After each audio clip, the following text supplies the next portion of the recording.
Apresentação. Eu era a carne, agora sou a própria navalha. Racionais MCs. É com muita alegria que nos chega às mãos a obra Geografias Negras e Estratégias Pedagógicas, organizada pelos professores e professoras Geni F. Guimarães, Denilson Araújo, Daniel Rosa, Ana Giordani e Bruno Alves. Produzida a partir das atividades desenvolvidas na disciplina Geografias Negras, Conceitos, Métodos, Processos Educativos e Linguagens, no programa de pós-graduação em Geografia da UF. Vem se somar a outras coletâneas que buscam desvelar o intricado campo das relações étnico-raciais brasileiras a partir da geografia, dentre as quais podemos citar Diversidade, Espaço e Relações Étnicos-Raciais, Santos, 2007, Espaço e Diferença, Abordagens Geográficas da Diferenciação Étnica, Racial e de Gênero, Costas, Retes, 2018, Caderno Temático, Geografias Negras, Cerqueira et al., 2020, e Pensamentos Geográficos Africanos e Indígenas, Lima Papaya, 2021.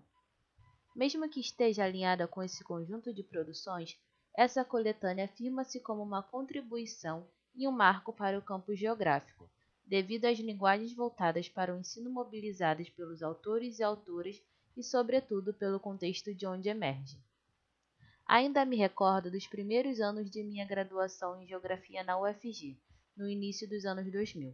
Os professores e professoras à época afirmavam veemente que as discussões sobre as relações étnicos-raciais não era do métier da geografia. Conjugadas à afirmação "isso não é geografia". Desde meus tempos de formação, um bordão comum para desqualificar as discussões que, supostamente, não eram geográficas. Emergiam declarações que salientavam que os temas da raça eram uma moda do momento, uma infiltração da pós-modernidade com seus temas identitaristas no campo da geografia.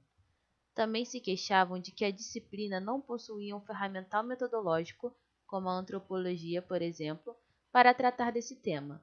Inclusive, muitos estudantes declinavam de estudar esse assunto na geografia, pois ou eram desestimulados pelos seus professores e professoras, uma vez que não tinham afinidade com o tema, ou eram literalmente desautorizados porque não era uma discussão considerada importante.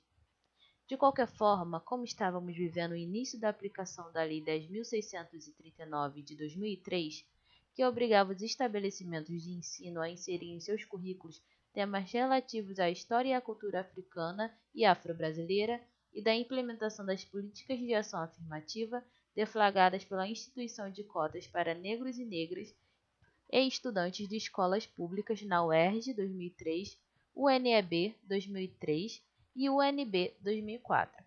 Os debates tensos e calorosos em torno das relações étnicos-raciais tomaram um caminho sem volta nas salas de aula e depois nos departamentos de geografia. De lá para cá, ainda que os termos das controvérsias permaneçam, o cenário mudou bastante. A entrada substancial de estudantes negros e negras nas universidades, primeiro nas graduações, depois nas pós-graduações, ampliou os horizontes desse debate, especialmente na geografia. Sintomático desse contexto, certa vez ouvi um professor universitário mencionar, com um certo humor branco: "Nunca mais tive sossego em minhas aulas depois que começaram a entrar esses cotistas".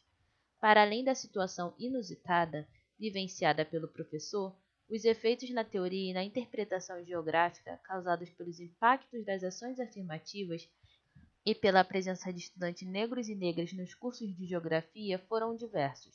Primeiro, forçaram uma mirada para o passado da disciplina, o que levou à compreensão de que as discussões sobre a raça não são novas na geografia, envolveram a própria fundação moderna da disciplina. Autores como Ritter, Hetzel e Lablache, a despeito de perspectivas distintas, utilizaram a categoria raça para descrever e qualificar, em alguns casos para hierarquizar, a diferença humana no globo. No Brasil, dentre vários exemplos, vieram à luz os textos dos fundadores das faculdades de geografia, como O Homem Branco e os Trópicos, 1945, de Pierre Monbeg, e A População Branca no Brasil, 1947, de Pierre de Fontaine. O que demonstra que os geógrafos em especial os franceses, estavam em sintonia com o projeto político de branqueamento da nação à época. Por outro lado, conjugada a um movimento de descolonização da geografia, outras referências foram mobilizadas a partir das tradições intelectuais negras e indígenas.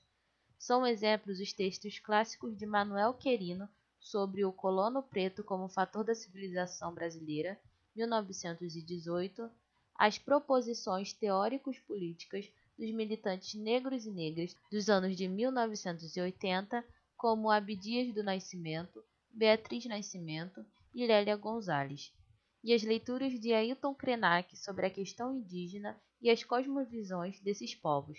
Particularmente, destaca aqui a forma como Milton Santos vem sendo relido através dos textos, os elementos indígena, negro e branco no povoamento da Bahia, 1948, Mariene em preto e branco, 1960, Nossos Irmãos Africanos, 1962, O Intelectual Negro no Brasil e Ser Negro no Brasil Hoje, anos 2000.